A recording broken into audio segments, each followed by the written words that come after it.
Olá, meus amores, tudo bem com vocês? Vamos para a aula de português de número 91 e a gente agora vai começar com o nosso livro 7. Finalmente, nosso livro 7 chegou e a gente já vai iniciar nessa aula 91 o uso do livro, ok? Eu ainda não tenho o livro físico, eu estou no livro digital, por isso eu vou usar o computador para ler os textos que tiverem nos livros, tá? Vamos lá. Pega o seu livro 7 e acompanhe.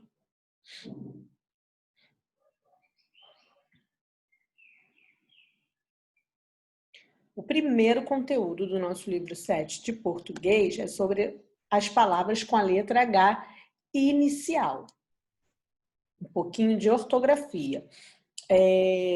Eu coloquei aqui as páginas de acordo com o livro digital. Então, eu não sei se vai estar de acordo com o livro físico, tá, gente? Porque eu ainda não tenho ele em mãos, então eu não posso conferir isso aí, não posso comparar. Mas as atividades são essas aqui, são as primeiras atividades. Ok? Vamos lá. Bom, eu vou ler o texto que tem no livro de vocês, tá? Você já ouviu dizer que nenhum homem é uma ilha? Isso significa que é muito difícil levar uma vida absolutamente sozinho, isolado de todos. Pense em seu dia a dia. De quantas pessoas você depende desde quando acorda até o momento em que vai dormir? Muitas, não é mesmo? Ao conjunto de pessoas que convivem em colaboração umas com as outras, cotidianamente, dá-se o nome de sociedade. Nós vivemos numa sociedade onde precisamos uns dos outros. Não acabou ainda esse textinho. Para uma sociedade funcionar adequadamente, cada pessoa que a compõe deve ter uma função. Há professores que ensinam, os dentistas que cuidam dos nossos dentes, os garis que fazem a limpeza das ruas e etc. Mas em meio à rotina, algo surpreendente pode acontecer e alterar o rumo da vida de uma pessoa que desempenha determinada função. A história que você lerá a seguir trata de um homem que tem sua rotina de pescador afetada por um fato inusitado, ou seja, que não é comum, um fato raro. Vamos descobrir o que aconteceu? O pescador e sua esposa e o peixe mágico. Um pescador vivia com sua esposa em uma casinha bem simples perto do mar. Todos os dias antes do sol raiar, ele partia em sua canoa. Pescava, mas cada vez conseguia menos peixes. A vida do casal tornava-se mais e mais difícil. Certa manhã, ainda não tinha conseguido pescar um peixe sequer. Olhava as águas desanimado, pensando: o que vamos comer hoje? De repente, sentiu um puxão na ponta da vara. Um peixe! Entusiasmou-se. Puxou a linha. O peixe debatia-se. Finalmente conseguiu trazê-lo à tona. Era um enorme linguado, tipo de peixe linguado. Por favor, solte-me, implorou o peixe. De jeito nenhum, sou um pescador e você é um peixe. Nada mais justo que seja pescado, respondeu o homem. Sou um ser de um mundo encantado, não sirvo para ser comido. Seja bondoso e devolva-me ao mar. Imediatamente, o pescador tirou o linguado de volta à água. Ao voltar para casa, sem peixe algum, o pescador contou a aventura para sua mulher. Aproveitou para fazer algum pedido? Perguntou a mulher. Eu? Não. O que eu poderia querer? Volte ao mar, ordenou a mulher. Chame o linguado, peça uma casa bonita. Se é um peixe mágico, tem poder suficiente para satisfazer o desejo. Apesar de não ter vontade, o pescador voltou ao mar. O linguado subiu até a superfície, perguntou: será que ouvi bem? Sua mulher quer uma casa? O linguado moveu a cabeça, pensativo, em seguida garantiu: pode voltar para casa, seu pedido foi atendido. O homem voltou para casa. Ele entrou espantado. Havia uma pequena sala, um quarto com uma cama confortável e uma cozinha com um fogão a lenha. No quintal, surgira uma horta com frutas e verduras. Que bom, comentou o homem. Seremos felizes nessa nova casa. É uma história de Valcir Carrasco, do livro Branca de Neve e Rosa Vermelha e outras histórias, dos irmãos Grimm. E então, gostaram da história? Será que essa história poderia acontecer no mundo real? Um peixe encantado?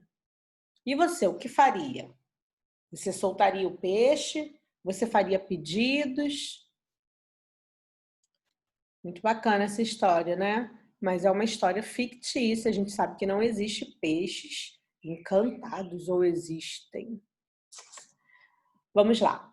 Observe as seguintes palavras, vamos agora para a ortografia. Observe as seguintes palavras presentes no texto. Hoje e homem, certo? Se a gente ler a palavra hoje e homem, a gente vai perceber que a primeira letra, que é o H, ela não produz som algum. É como se ela não existisse. Se nós tampássemos o H, leríamos da mesma forma, hoje. Se tampássemos o H da palavra homem, leríamos da mesma forma, homem.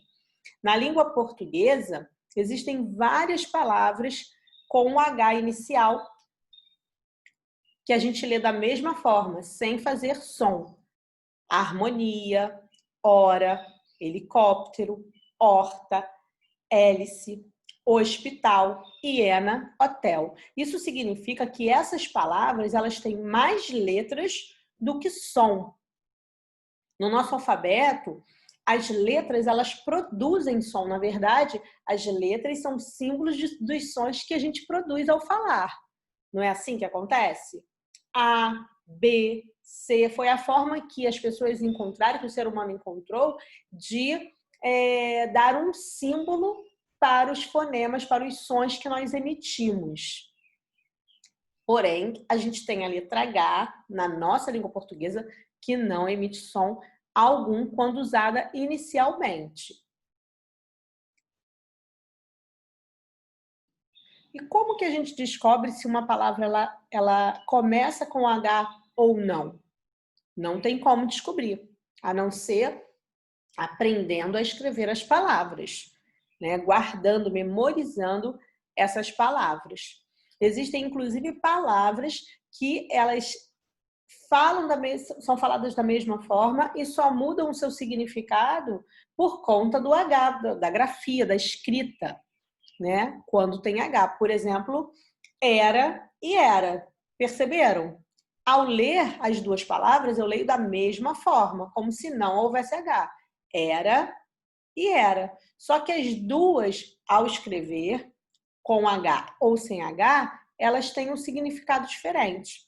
Olha aqui, era, sem H, é um período de tempo marcado por um fato importante na história. Pense na era dos dinossauros, por exemplo. E era com H, tipo de planta que, ao crescer, sobe por paredes e muros. Veja a era que cresce pelas paredes dessa casa. Você sabia que o nome dessa planta é era? Eu também não sabia, fiquei conhecendo agora. Aliás, quando eu li essa matéria, esse conteúdo no livro de vocês. Bom, como nós já sabemos, o nosso alfabeto tem 26 letras. Todas elas têm um som, menos a nossa letra H, sozinha, tá? Todas elas têm um som se for pronunciada sozinha. Algumas não precisam de outras para fazerem palavras. É o caso do A, do E, do I, das vogais, né? Eu posso dizer né? O verbo ser é uma pergunta ou respondendo tá? Exemplos. Já o B, o C, as consoantes, elas precisam das vogais para formarem palavras. Porém, existem letras que elas podem fazer diferentes sons. Por exemplo, a letra G representa diferentes sons das palavras gente e gato. Com G eu posso fazer o som de J, igual J, né? De gente, ou eu posso fazer o som de G, gato. com a letra S, eu posso fazer som de S, sapo, ou de Z, casa. E a letra X, então, tem diferentes sons. Xícara, táxi, e tem outros também. Exceção, né? Exame, faz som de Z também, que a gente já viu em conteúdos anteriores. Certo? Os sons das letras nós chamamos de fonema. E é isso que a gente vai estudar nessas atividades. Olha, nessas atividades vimos o uso de uma letra que não representa nenhum som, ou seja, não tem fonema algum. Qual é a única letra que não tem fonema algum no nosso alfabeto? O H. Ok? Quando aparece no começo das palavras. Porém, quando ele se junta com outras letrinhas, ele pode emitir alguns sons. Bom, e vocês vão ficar agora com a atividade da roda de conversa, das páginas 19 e 20, que é um textinho, deixa eu botar lá, é o vossa mercê, você e se. Tá? É o número 7. Vocês vão fazer só o número 7, que é esse texto, e o número 8 fica na página 20, que é a resposta pessoal. Tá bom? E o olho vivo, que é uma atividade de ligar